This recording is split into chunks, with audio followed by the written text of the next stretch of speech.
It's in your corner. You're watching Fox 4 News at 10.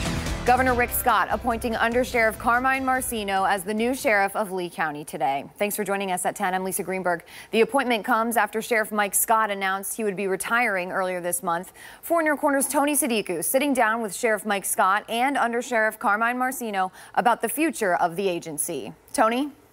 Sheriff Mike Scott is retiring 2 years into his 4-year term.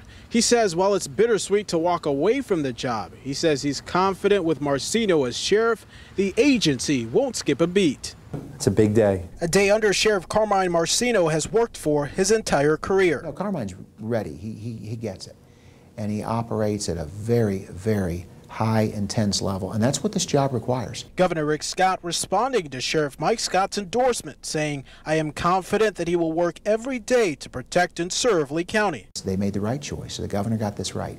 Appointing Under Sheriff Marceno to replace Sheriff Scott when he officially retires next week after 14 years as sheriff. Sheriff Scott announced he would retire earlier this month to spend more time with family. So I'm confident and convinced that my decision is not only best for me, selfishly, and my immediate family, but much more importantly for the agency and for the citizenry that we serve. Marceno, born and raised in New York, has spent nearly 20 years in law enforcement in Southwest Florida, both in Collier and Lee County. In recent years emerging as the face of the Lee County Sheriff's Office.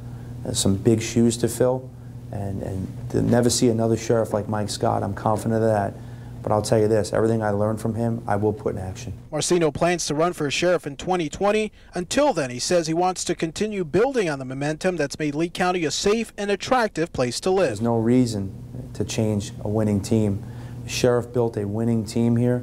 We have an amazing team, so now it's just me showing. He did all the work for me. He really did. So now it's me showing up and working as hard as I can to continue that level of service. Sheriff Scott says he won't be leaving the area and he doesn't plan to pursue another elected position, but he says he is willing to help Under Sheriff Marceno campaign for sheriff in 2020. Sheriff Scott is expected to also swear in Marceno. A date for that hasn't been set. In Lee County, Tony Sadiku, Fox 4, in your corner. Tony, thank you.